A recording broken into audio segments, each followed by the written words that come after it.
നമസ്കാരം. ഹരിതം സുന്ദരത്തിലേക്ക് എല്ലാ മാന്യപ്രേക്ഷകർക്കും സ്നേഹം നിറഞ്ഞ സ്വാഗതം. കാലികളുടെ കുടമണിയൊച്ച മുഴങ്ങുന്ന കമനീയമായ ഒരു സ്വർഗത്തിലേക്കാണ് ഹരിതസുന്ദരം ഇപ്പോൾ യാത്ര പോകുന്നത്. സമുദ്രനിരപ്പിൽ നിന്നും 1700 മീറ്റർ ഉയരെ സഹ്യാദ്രിയുടെ ചരിവിൽ മയങ്ങുന്ന ഒരു കമനീയ ഭൂമിക മാടുപ്പെട്ടി. ഇന്നേക്ക് കൃത്യമായി 53 വർഷം പിറകിൽ 1963 പിറവികൊണ്ട പ്രസ്ഥാനം ഇൻഡോ-സിസ് പ്രോജക്റ്റ്. കേരള സർക്കാരും സിസ് കോൺഫെഡറേഷനും സംയുക്തമായി ഒപ്പുവെച്ച സംരംഭം. കേരളത്തെ പാൽ കുടിപ്പിക്കുവാനുള്ള സ്വപ്ന സാക്ഷാത്കാരത്തിൻ്റെ അരനൂറ്റാണ്ട് പിന്നിട്ട യാത്രകൾ. അതിലേക്കാണ് ഹരിതസുന്ദരം വെളിച്ചം വീശുന്നത്. പോകാം ഈ സ്വർഗീയ ഭൂമികയിലേക്ക്.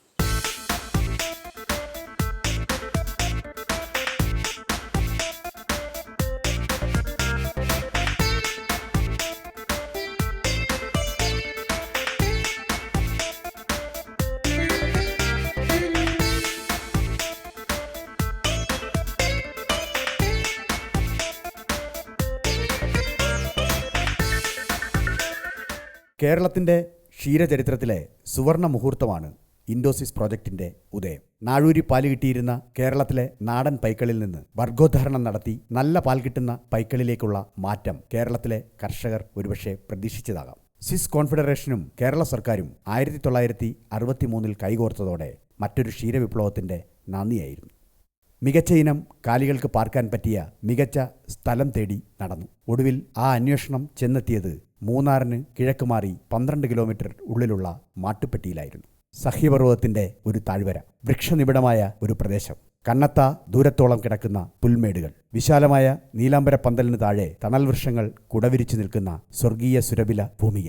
ഒരുപക്ഷെ മാട്ടുപ്പെട്ടിയിലെത്തുന്ന കേരളീയർ ഇത് കേരളത്തിലെ സ്ഥലമാണോ എന്ന് അത്ഭുതം കൂറിപ്പോകും. തണുപ്പ് മാട്ടുപ്പെട്ടിയുടെ അദൃശ്യമായ അധരങ്ങളെ പലപ്പോഴും കിടുകിട വിറപ്പിക്കാറുണ്ട്. അയർലൻഡിൻ്റെയോ സ്വിറ്റ്സർലൻഡിൻ്റെയോ കാലാവസ്ഥയാണോ എന്ന് സംശയം. എന്തായാലും മികച്ച കാലികൾക്ക് പാർക്കാൻ പറ്റിയ ഒരു സ്വർഗം തന്നെ മാട്ടുപ്പെട്ടി. സഹ്യാദ്രിയുടെ ചോലകളിൽ നിന്ന് ഒഴുകിവരുന്ന ശുദ്ധജലം പ്രകൃതിയുടെ സ്വാഭാവികമായ അരിപ്പയിലൂടെ വന്നെത്തുന്നു. സ്വദേശിയും വിദേശിയുമായ പുല്ലിനങ്ങൾക്ക് വേരോടി നിറയാൻ പറ്റിയ ഭൂമി, എപ്പോഴും തണുപ്പ് നിറഞ്ഞ പ്രകൃതി. പോരെ പൂരം. സിസ് കോൺഫെഡറേഷനും കേരള സർക്കാരും തമ്മിലുള്ള ഈ സംരംഭം വിജയകരമാക്കി മാറ്റിയതിൻ്റെ പിന്നിൽ നിരവധി ശില്പികളുണ്ട്. സ്വിറ്റ്സർലൻഡുകാരനായ വാർട്ടൻ വീലർ എന്ന സായിപ്പിനെ ഓർക്കാതെ വയ്യ. മാട്ടുപ്പെട്ടിയിൽ ഇന്ന് കാണുന്ന നിമ്നോന്നതമായ പല പ്രദേശങ്ങളും കാലിവളർത്തലിന് യോജിച്ചതാക്കി മാറ്റുവാൻ വാർട്ടൻ വീലർ ചില്ലറയൊന്നുമല്ല അധ്വാനിച്ചത്. വാസ്തുശാസ്ത്രബന്ധിതമായ കമനീയമായ കാലിക്കൂടാരങ്ങളുടെ ശില്പഭംഗിയും അദ്ദേഹത്തിൻ്റേത് തന്നെ. രണ്ടാം ലോക മഹായുദ്ധകാലത്ത് പീരങ്കിയുടെ ടെക്നീഷ്യനായിരുന്ന വാർട്ടൻ വീലർ മാട്ടുപ്പെട്ടിയുടെ അഗ്രികൾച്ചർ എഞ്ചിനീയറിംഗ് വൈദഗ്ധ്യത്തിന് കൂട്ടുനിന്നു. ഒരു ശില്പിയായല്ല, ഒരു സംസ്കാരം തന്നെയായിരുന്നു വാർട്ടൻ വീലർ വികസിപ്പിച്ചെടുത്തത്. അതിൻ്റെ അനുരണനങ്ങൾ ഇപ്പോഴും മാട്ടുപ്പെട്ടിയിൽ കാണാം. തൊഴിലാളികളുടെയും ഉദ്യോഗസ്ഥരുടെയും ചിട്ടയായ പ്രവർത്തനങ്ങൾ, മികച്ച ജോലി സംസ്കാരം, എന്തിനും ഏതിനും ശാസ്ത്രീയ മാതൃകകൾ, ലോകോത്തരമായ അച്ചടക്കം. മാട്ടുപ്പെട്ടി മികവിൻ്റെ കേന്ദ്രമായി മാറിയത് ഇങ്ങനെയാണ്. കാലക്രമേണ സ്വിസ് ഗവൺമെൻറ്റിൻ്റെ പിന്മാറ്റത്തോടെ കേരള ലൈഫ് സ്റ്റോക്ക് ഡെവലപ്മെൻറ്റ് ബോർഡിൻ്റെ കീഴിലായി മാട്ടുപ്പെട്ടി കേന്ദ്രം. കേരളത്തിലെ ക്ഷീരകർഷകരുടെ പൈക്കളെ കുത്തിവെക്കാൻ ആവശ്യമുള്ള ബീജത്തിൻ്റെ ഉൽപ്പാദനമാണ് കേന്ദ്രത്തിൻ്റെ പ്രധാന ജോലി.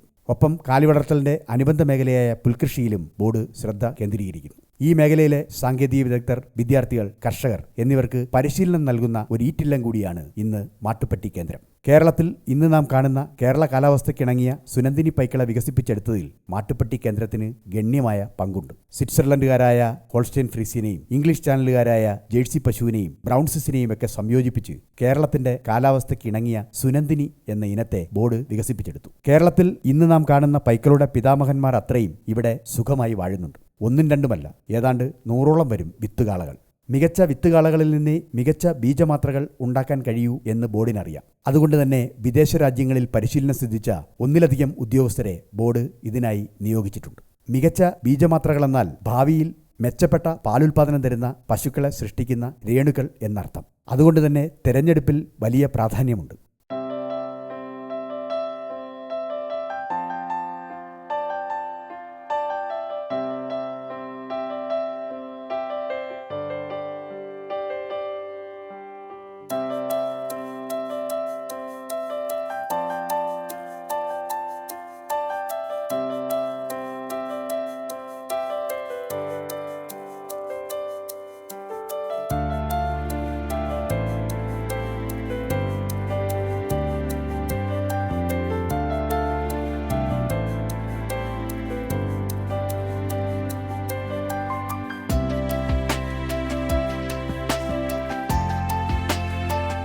മാട്ടുപ്പെട്ടിയിലെ ഒരു സന്ധ്യ.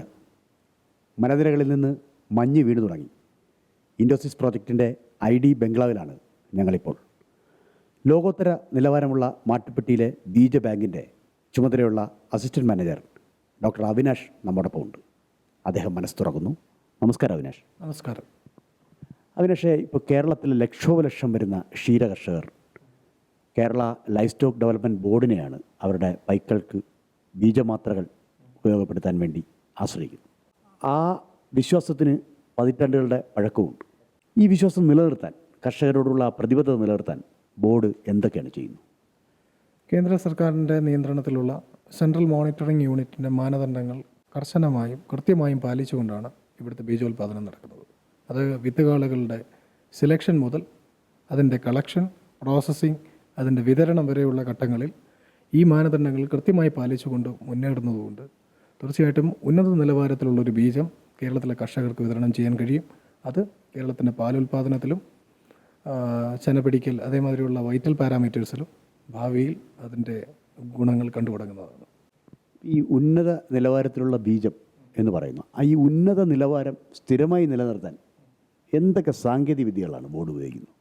അല്ല, കാലാനുസൃതമായി ഉണ്ടാകുന്ന ലോകത്തിലുണ്ടാകുന്ന എല്ലാ ഡെവലപ്മെൻറ്റ്സും ഒരു താമസവും ഇല്ലാതെ മാട്ടുപ്പെട്ടി സ്റ്റേഷനിൽ, മാട്ടുപ്പെട്ടിയില്ല, കേരള ബോർഡിൻ്റെ നിയന്ത്രണത്തിലുള്ള എല്ലാ സെമന്റ് ബാങ്കുകളിലും ഉണ്ടാകുന്നതാണ്.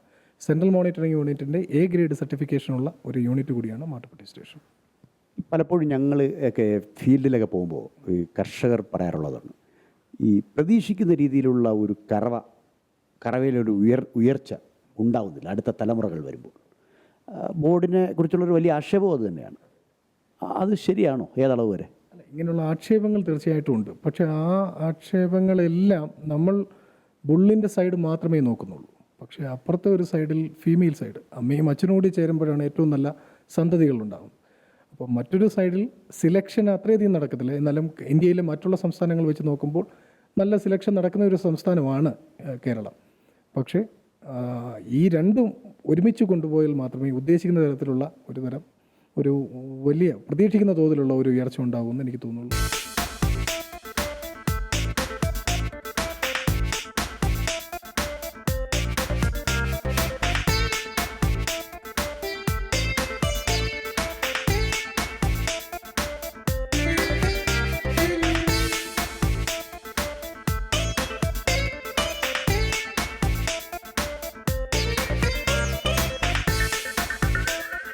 തെരഞ്ഞെടുപ്പിന് KLD ബോർഡ് നിരവധി മാനദണ്ഡങ്ങളാണ് സ്വീകരിച്ചത്. മെച്ചപ്പെട്ട വിത്തുകാലകളുടെ ശേഖരം സമ്പാദിക്കുവാൻ 4 നൂറ്റാണ്ടോളം സമയമെടുത്തു.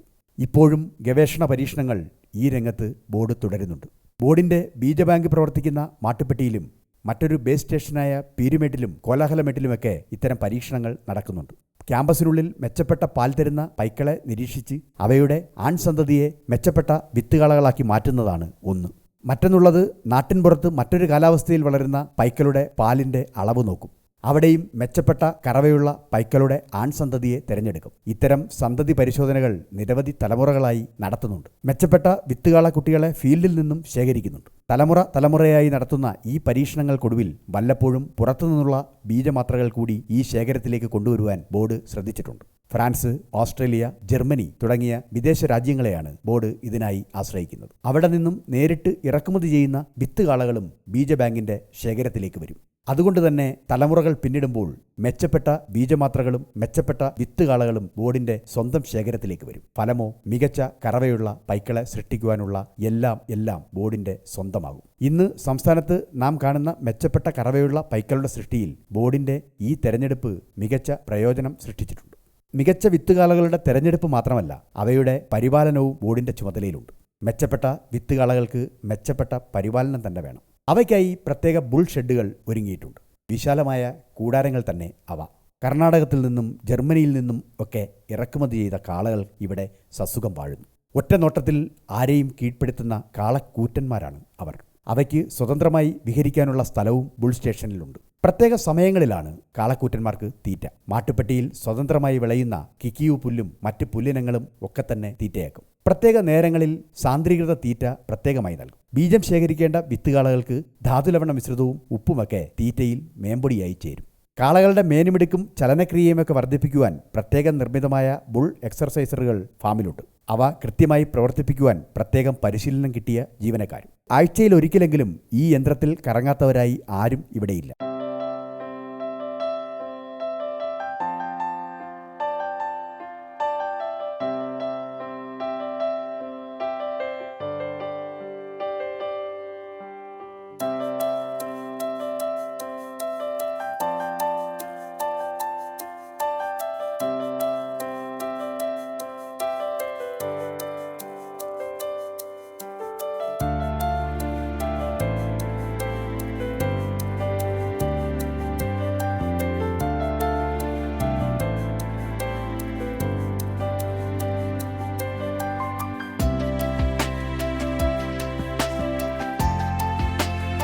KLD ബോർഡ് കേരളത്തിൽ ലക്ഷോപലക്ഷം ബീജമാത്രകൾ നൽകുന്നുണ്ട്. KLD ബോർഡിൻ്റെ ഈ ഒരു സാങ്കേതികത്വം ചോദ്യം ചെയ്യപ്പെടാൻ കഴിയാത്തതാണ്. മറ്റ് ചില സംസ്ഥാനങ്ങൾ കൂടി ബോർഡിൻ്റെ ഈ സേവനം പ്രയോജനപ്പെടുത്തുന്നുണ്ട്. ഏതൊക്കെ സംസ്ഥാനങ്ങളാണ്? നമ്മുടെ അയൽ സംസ്ഥാനങ്ങളായ തമിഴ്നാട്, ആന്ധ്രാപ്രദേശ്, പിന്നെ ഏറ്റവും നല്ല പശുക്കളുള്ള പഞ്ചാബ്, ഹരിയാന, ഒറീസ, ഇവിടങ്ങളിലൊക്കെ KLD ബോർഡിൻ്റെ സെമിന് നല്ല ഡിമാൻഡാണ്. നമുക്ക് ഡിമാൻഡ് പലപ്പോഴും മീറ്റ് ചെയ്യാൻ കഴിയാത്ത അവസ്ഥയാണുള്ളത്. അവരുടെയൊക്കെ ഒരു ഇത് വാങ്ങിച്ചുകൊണ്ട് പോകുന്ന ഉപഭോക്താക്കൾ എന്ന നിലയിൽ അവരുടെ ഒരു അഭിപ്രായം പിന്നീട് എപ്പോഴും കേൾക്കേണ്ടി വന്നിട്ടുണ്ട്. തീർച്ചയായിട്ടും നമ്മൾ ഫീഡ്ബാക്കുകൾ കളക്ട് ചെയ്യാറുണ്ട്. ചെന പിടിക്കുന്ന രീതി, കൺസപ്ഷൻ റേറ്റുകൾ, ഇതിൻ്റെ മിൽക്ക് പ്രൊഡക്ഷനുള്ള ഇത്. പിന്നെ തീർച്ചയായിട്ടും ആലോചിക്കേണ്ട, ഇന്ത്യയിൽ ഇത്രയും വടക്കുള്ള പഞ്ചാബിൽ നിന്നോ ഹരിയാനയിൽ നിന്നും KLD ബോർഡിൻ്റെ സെമിന് ആവശ്യപ്പെടുമ്പോൾ അതിനുള്ള റിസൾട്ട് അവിടെ കിട്ടിയിട്ടുകൊണ്ട് മാത്രമാവണം അവർ വീണ്ടും വരുന്നത്. അവിടെയും നല്ല സെവൻ സ്റ്റേഷനുകൾ ഇന്ത്യയിൽ ശരിക്കുള്ള സ്ഥലങ്ങളാണല്ലോ വടക്കൻ പ്രദേശങ്ങൾ. അവിനാഷ് നേരിട്ട് ചുമതല വഹിക്കുന്ന ബീജ ബാങ്കിൻ്റെ കാര്യം പറഞ്ഞാൽ 2004 ISO സർട്ടിഫിക്കേഷൻ, 2007 HACCP, അങ്ങനെയുള്ള ലോകോത്തര നിലവാരമുള്ള എല്ലാ സാക്ഷ്യപത്രങ്ങളും ബീജ ബാങ്കിന് ലഭിച്ചിട്ടുണ്ട്. ഇനി ഒരു സ്വപ്നം ഉണ്ടാവുമല്ലോ മുന്നോട്ടുള്ള, എന്താണത്? നമ്മൾ ഈ ജനറ്റിക് ഡൈവേഴ്സിറ്റി, ജനിതക വൈവിധ്യം കൂട്ടുന്നതിൻ്റെ ഭാഗമായിട്ട് പുറത്തു നിന്നും, സംസ്ഥാനത്തിന് പുറത്തു നിന്നും രാജ്യത്തിന് പുറത്തു നിന്നും കുറച്ച് പുതിയ തരം ശുദ്ധജനസുകളിലുള്ള HFനെയും ജേഴ്സിയെയും കൊണ്ടുവരുന്ന ഈ ജനിതക വൈവിധ്യം കൂട്ടുന്നത് വഴി പാലുൽപാദനം കൂട്ടാൻ ശ്രമിക്കുന്നു. അതുപോലെ കർഷകൻ്റെ എപ്പോഴത്തെയും സ്വപ്നമായ ഒരു പെൺകിടാവ് ഉണ്ടാവുന്ന ഒരു സ്വപ്നം സാക്ഷാത്കരിക്കുന്നതിന് വേണ്ടിയുള്ള ലിംഗനിർണ്ണയം വഴിയുള്ള ബീജമാത്രകൾ, സെക്സ്ഡ് സെമൻ ഉൽപ്പാദിപ്പിക്കാനും ബോർഡ് ലക്ഷ്യമിടുന്നുണ്ട്. ഈ വളരെ അടുത്ത നാളുകളിൽ ഒരു സെക്സ്ഡ് സെമൻ ബോർഡിന് പ്രൊഡ്യൂസ് ചെയ്യാൻ പറ്റൂ? തീർച്ചയായിട്ടും. ഇനിയൊരു പ്രൊസീജിയറൽ ഡിലേ മാത്രമേ ഉള്ളൂ, ഉടൻ തന്നെ ഉണ്ടാവും. കർഷകർക്ക് അത് പ്രതീക്ഷിക്കാം. തീർച്ചയായിട്ടും പ്രതീക്ഷിക്കാം.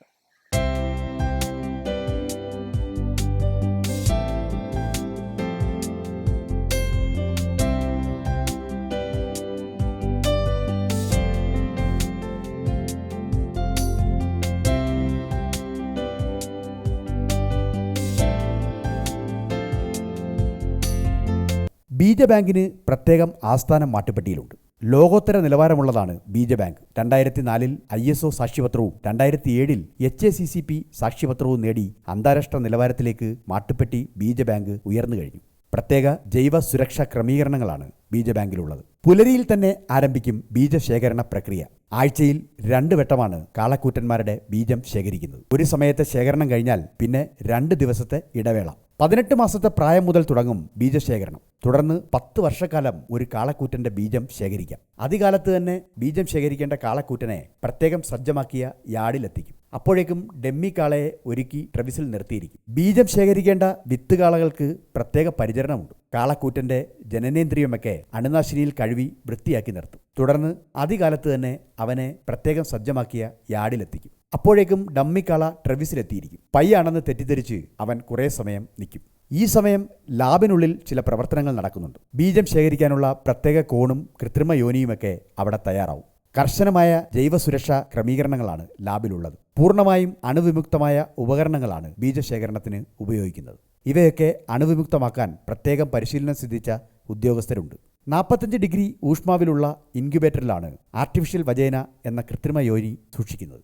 തുടർന്ന് അതിൻ്റെ അഗ്രത്ത് ഘടിപ്പിക്കുന്ന കോണുകളും കാലിബ്രേറ്റഡ് ട്യൂബുകളുമൊക്കെ 37 ഡിഗ്രി ഊഷ്മാവിലും സൂക്ഷിക്കും. നേരത്തെ തയ്യാറാക്കി നിർത്തിയിരിക്കുന്ന കാളക്കൂറ്റൻ പയ്യാണെന്ന് തെറ്റിദ്ധരിച്ച് മറ്റൊരു കാളയുടെ പുറത്ത് കയറിയാലുടൻ കൃത്രിമ യോനി ഘടിപ്പിക്കുകയായി. ആ സമയത്ത് ഊഷ്മാവ് നഷ്ടപ്പെട്ടു പോകാതിരിക്കാൻ പ്രത്യേക റെക്സിൻ കവചത്തോടുകൂടിയാണ് ഇവയെ ലാബിൽ നിന്ന് പുറത്തു കൊണ്ടുവരുന്നത്. പിന്നെ ഞൊടിയിടയിൽ ബീജശേഖരണം. കാളക്കൂറ്റനെ കാമപൂരിതനാക്കാൻ ചില പരീക്ഷണങ്ങൾ വേറെയുണ്ട്.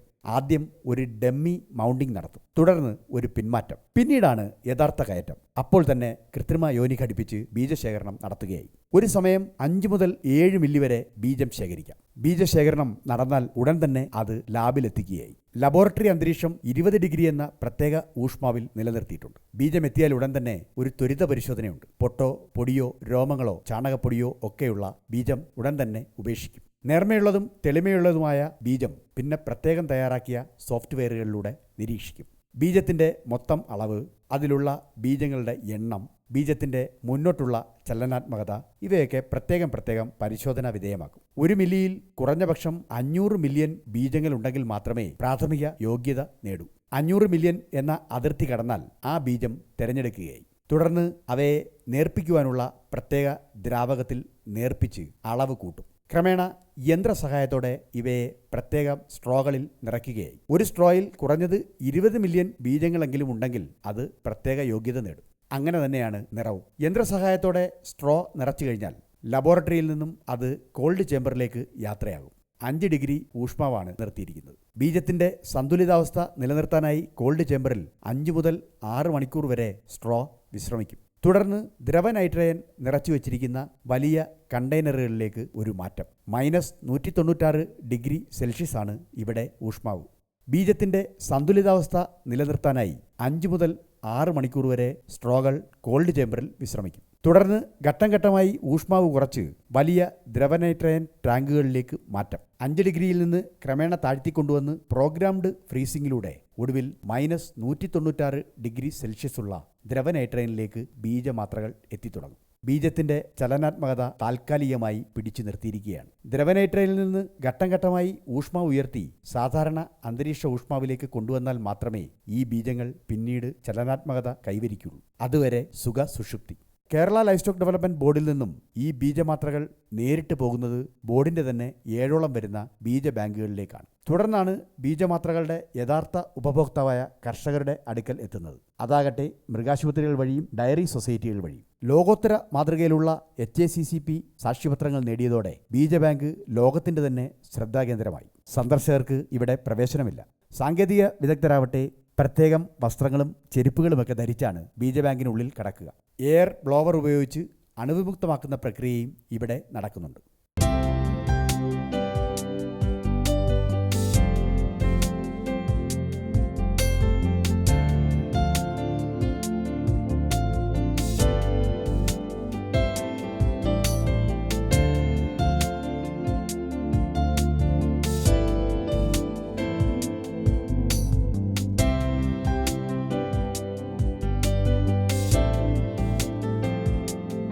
ബോർഡിൽ തന്നെ പിറവികൊള്ളുന്ന നല്ല കാളക്കുട്ടികളെ സെലക്ട് ചെയ്ത് നിർത്തുന്നു.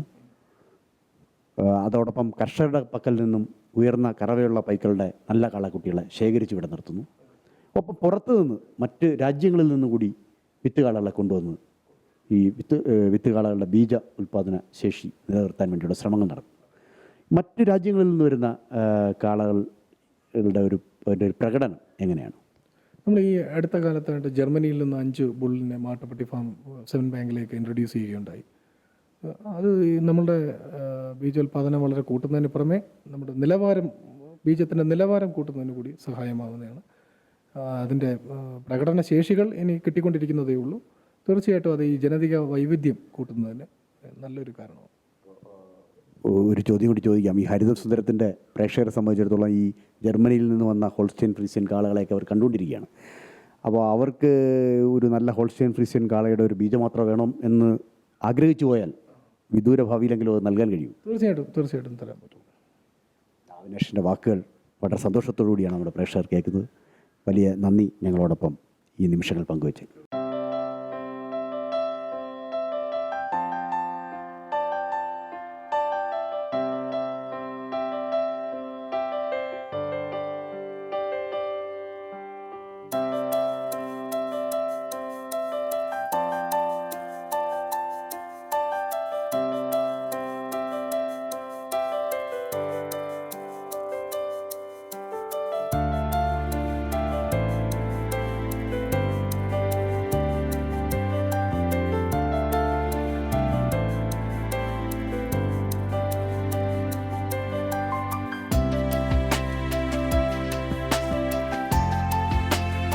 പാൽമണം മാറാത്ത അനേകായിരം പൈക്കിടാങ്ങൾ, കേരളത്തിൻ്റെ പാൽ സ്വപ്നങ്ങളിലേക്ക് വന്നിറങ്ങിയ പൂവാലികളുടെ നീണ്ട നിര. തീർന്നില്ല KLD ബോർഡിൻ്റെ സംഭാവനകൾ.